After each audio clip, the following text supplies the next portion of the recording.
Hello, welcome to 21 This Week. I'm Susan Heltemes, filling in for Casey Aiken.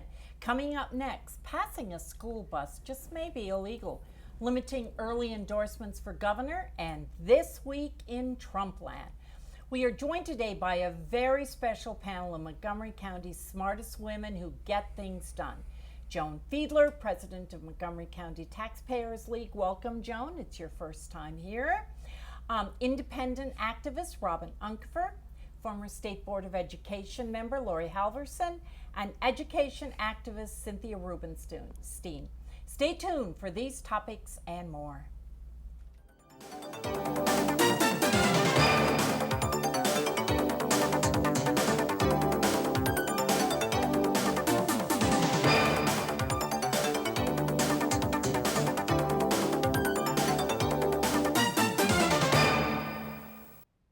This area is known for horrific traffic congestion, but a new report on drivers in Montgomery County who continue to zip around stopped school buses with flashing red lights, 10,992 to be exact, between October 13, 2016 and March 31, 2017 is frightening. Cynthia, 217 school buses currently have cameras, and these cameras caught the 10,992 I mentioned. By the end of 2017, there'll be 500 buses with cameras. You get a ticket for $125 with no points on your license, but obviously that's not deterring the drivers who obviously don't give a damn about the lives of our children. This fine is going to rise to $250 in the fall. What do you think about this safety nightmare? Well, I was astounded at the number of citations, but I have seen drivers zip around school buses, and the most frightening place where it happens is on thoroughfares like Belpre Road that are 4 lanes across and where traffic can be up to 45 miles an hour in front of schools, or on Wayne Avenue near Silver Spring International Middle School, same thing. I think it's something that we have to get a handle on. I hope that the increase in the fines will help, but I think there's probably going to be needed a better public education effort to get people to stop not stopping. Well, Laurie, if you're stopped by a cop for this, you get a $570 fine and 3 points, which might hurt if your license suddenly had those points. But you've worked with the State Board of Education. Did you ever talk about this issue at the state, or is this just a Montgomery County issue? I don't recall ever talking about it at the state, but I do know that Montgomery County is we have more buses with cameras than any other jurisdiction. There are 3 other districts that have cameras: Washington County, Frederick County, and PG County. But we have more than, by far, than any of the others. So it's a problem that I think is unique to ours because we have such congestion here. And you know what? We're out of time already, and we just got started. I have been complaining about this for years, but when it's on paper, it just blew my mind away, and I think we all need to start talking about this. Okay, now, Democratic delegate David Moon of Tacoma Park launched a petition asking Democrats to withhold endorsements for gubernatorial candidates until after the filing deadline of February 27, 2018, a long time away. Moon, who cited the Obama-Clinton race in 2008 as an example of a competitive primary, believes that this will deter elitists from controlling the party that brought about early endorsements for Hillary Clinton and Chris Van Hollen in 2016 over Bernie Sanders and Donna Edwards. So, Joan, is this going to work in a primary that already has 8 Democratic wannabes? Actually, I do agree with David Moon. The reason being, I believe that voters should be given acknowledgement of their intelligence. I believe we are capable of listening to the views and reading the views of people who are running. So I'm not quite sure why the party needs to endorse someone so early on in the race. It's not the party, it's just people like, you know, an elected official may want to say, well, I endorse Congressman. Well, they're entitled to endorse, but I'm still thinking, let's give time to the other candidates and let's listen to them. Do you think that voters are swayed if a candidate comes in front of you and has like 10 elected officials supporting them? I think you tend to be swayed if you have not been listening to the issues and if you haven't formed a position. And you will tend to take the easy way out and say, well, so-and-so who I like endorsed X, and so I will vote for that person. Okay, well now, Robin, do you think this would ever work in a Republican primary? It's pretty much, that's the way it is already with the Republicans. Nobody endorses? There's a lot of discouragement of any kind of endorsement before the primaries. So I'd say that the Republicans generally would agree with the idea of it. Well now, Laurie, can any of these candidates defeat Hogan though, come next year? Not if the election were held today, but I think when you look at some polls, like the one that University of Maryland did in March, it showed some narrowing of the job approval rating, as well as if you voted today and you voted for Hogan, about 41% of the people said they would vote for Hogan, while 37% said they would vote for a Democrat. So it's narrowing, and he's going to have to work really hard. Now, Cynthia, do you think that there could be a Trump effect in Maryland next year? I think there's a possibility of a Trump effect. What happens on the federal level could bleed into Maryland, and you know, we had a popular Republican governor, Bob Ehrlich, who lost his race, and it was affected by what was happening in Washington and on the federal level, and so it could possibly happen here as well. I think David Moon may think he has a good idea, but I can't see Democrats on higher up in Maryland elected officials not wanting to put in their 2 cents. But there are going to be a lot of competitive races next year, and it may be advantageous for people running for county executive or something else to, you know, keep their powder dry. It's going to be an issue as more and more Democrats and, you know, get into the race. But anyway, we're going to be talking about this again, I know, as more and more people enter the race and it gets closer. We're going to be right back after a short break. Don't go away.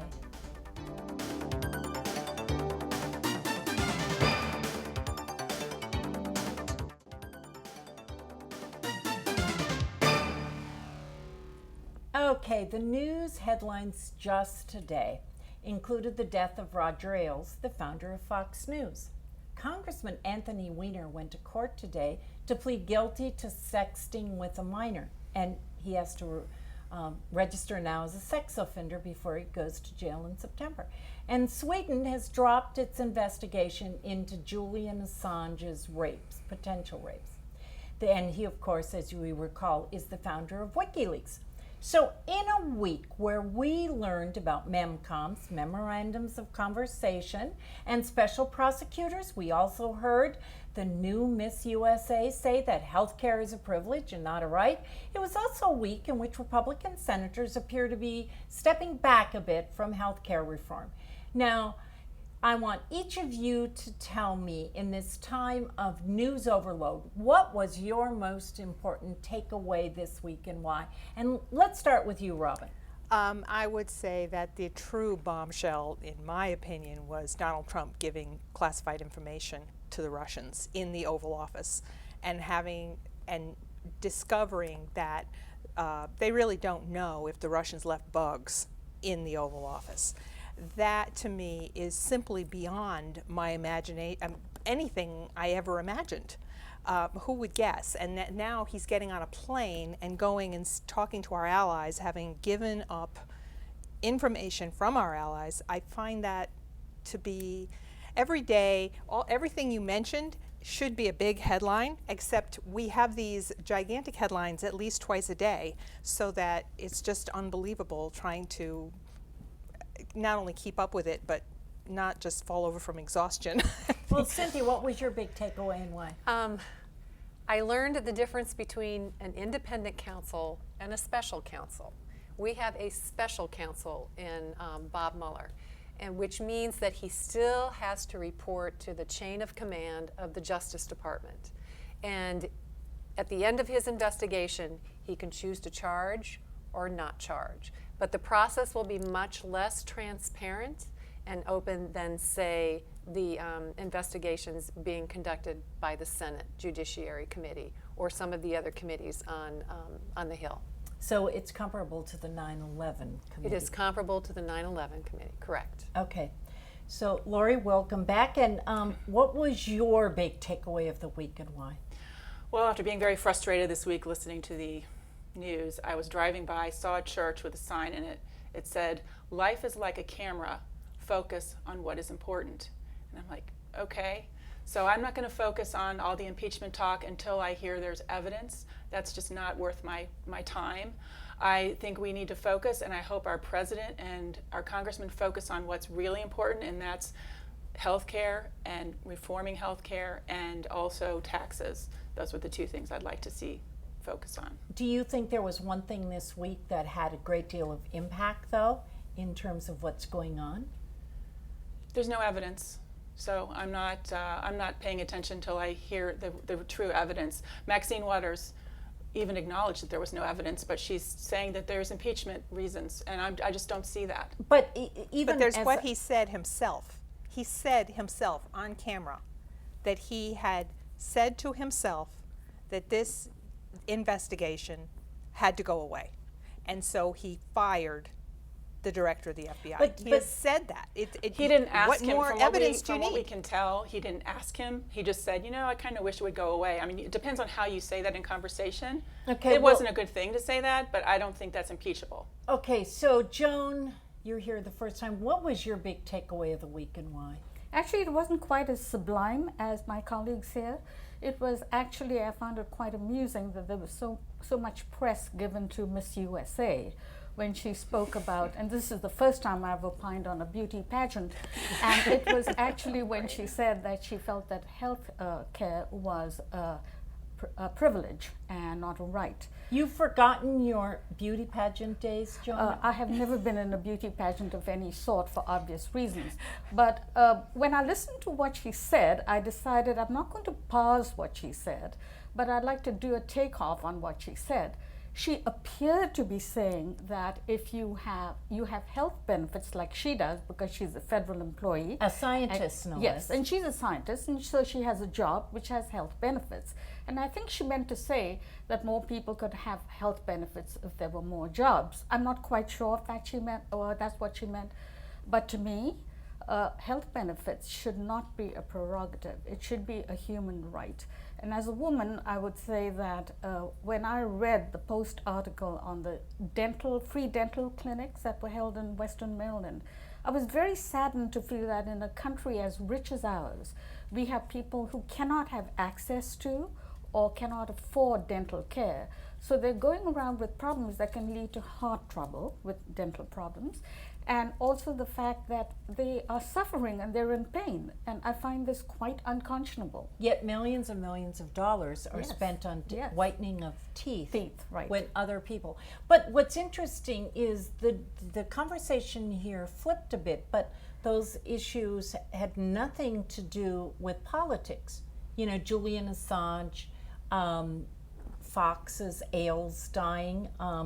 That to me is most interesting, and yet we're so blown away by all the other issues, we suddenly start switching back to the politics thing, and I'll tell you, at the end of the night, I need an hour or two to decompress before I go to bed, or I'd have nightmares all night long. Right. And everybody seems to be in that way. So we have one more topic tonight, and Cynthia, I think, alluded to the fact, or maybe it was Robin, that Donald Trump has now left for his 9-day trip to the Middle East. And the New York Times reported that preparations were based on one-page summaries that included maps, and there were references to Trump on these one-page summaries. Foreign contacts were advised to limit conversations to a few minutes, and comparison to Barack Obama were encouraged when he gets to the Middle East. Hosts were told that Trump should be offered, if at all possible, fried steak and ketchup whenever possible. Lest we forget, a male-only concert in Saudi Arabia is going to take place tomorrow night and will include a country singer who talks about booze and women. And just before they took off today, the New York Times announced that Trump told the Russians that, he wanted to get rid of the nutcase, meaning Comey, and that what that was going to do, it helped ease the pressure of the pressure that was on him about Russia. And the Washington Times reported about the same time that Trump left that the prosecutors, who knows what prosecutors or what in what jurisdiction or member part of Congress, is zeroing in on someone very high up in the West Wing who is very close to the president. And so all of this could hit while the president is in the Middle East and everywhere else as he's going. So, panel, as women, and that's why I'm so proud to have you here, we are theoretically more thoughtful and compassionate human beings than our brethren. And so therefore, I wanted to get your perspective of this new administration. So starting with Joan, how would you rate the new Trump administration on a scale from 1 to 10, and why do you say that? Well, I'm not a fan of Trump, but after he was elected, I decided, let me give him a shot at doing something good. Then we had the inauguration speech, and then we've had his tweets, and then we've had a whole lot of chaos coming out of the White House, and a whole lot of lack of discipline. However, he's been there a little over 100 days. Doesn't appear to be Machiavellian in his approach to anything, because that would be a compliment.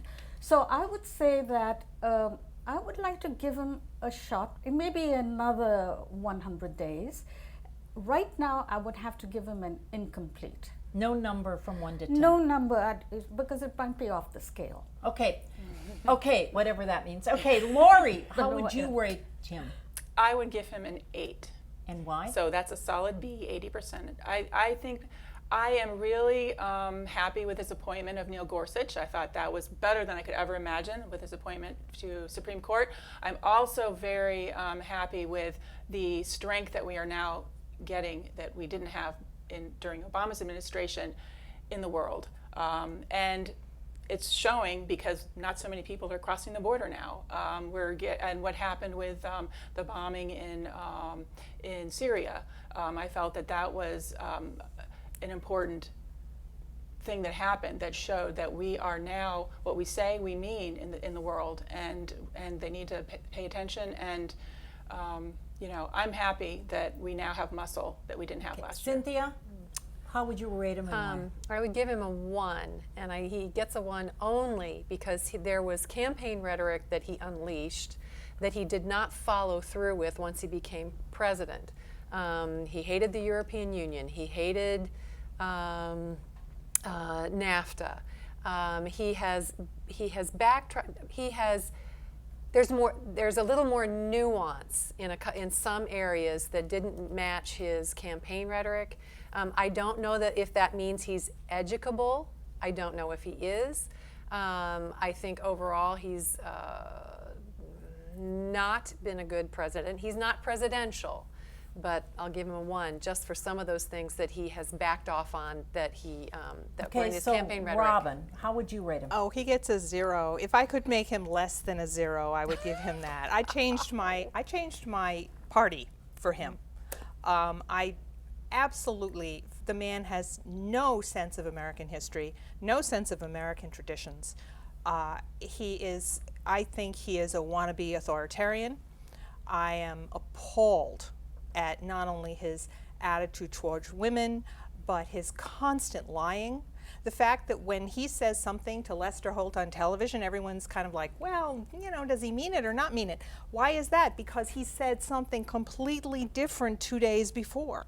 The fact that we now no longer really decide that what the President of the United States says is true is alarming.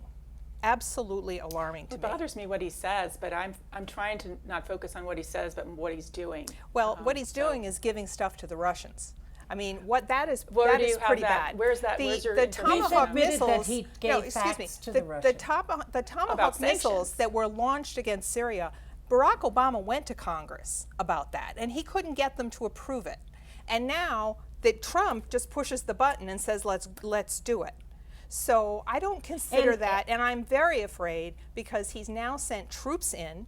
He has not gotten Congress to authorize that. I mean, frankly, as the mother of a former Marine, I am glad my son is not in the Marine Corps. because I don't think this man takes it seriously when he sends the Marines in. He sent 3,000 more Marines to Afghanistan. It barely got a notice in the paper. Okay, so last questions before we cut for parting shots. Is Trump going to finish his first term in office? We'll start with you, Laurie. Oh, absolutely. Unless something happens that is not in the Constitution. Okay, Cynthia, what do you think? I have grave doubts that he will finish out a 4-year term. I have this, well, I can't really call it a foreboding sense. I have a sense that there's an enormous shoe that will drop. Okay, Joan, what do you think? Yes, no, will he finish? I believe he will not, because he's flying too close to the sun. And we know what happened with that. It's called melting. And Robin, quickly before we cut. I'd say treason is against the law. So Okay, I'd say take that as a no. We're going to be back with parting shots in just a minute.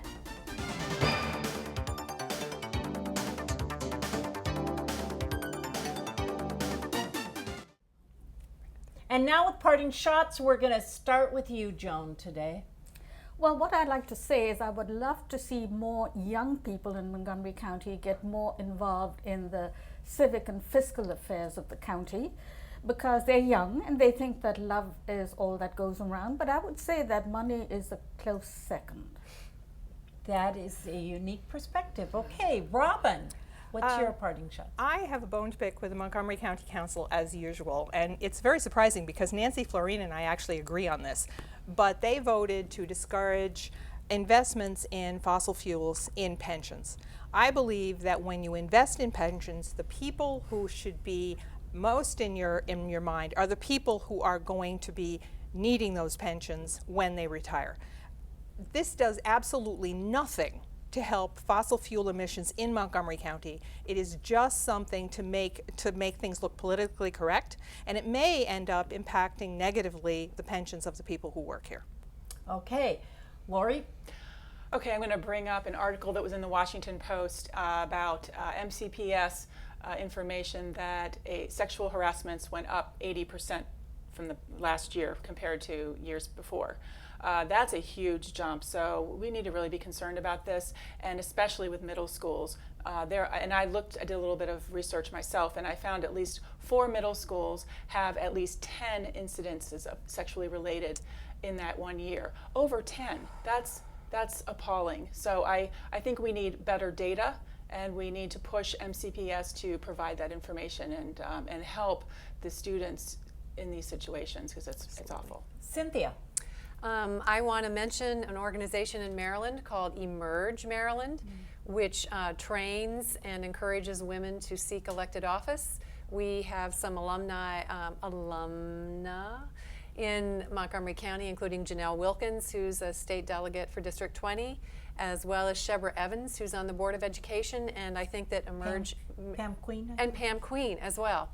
So I think Emerge Maryland can become an important factor in getting more women into elected office across the state of Maryland on all levels. And I want to have a personal shout out tonight to my friend Jean Rosser. I was privileged to visit with her last week, and I talked to her on the phone this week. And Jean has had some health challenges of late. And when I talked to her on Tuesday, she sounded hale and hearty and fit. And she was laughing again, which I so appreciate. And so I'm going to go visit my friend Jean next week. And Jean and I are proof that Republicans and Democrats can peacefully coexist.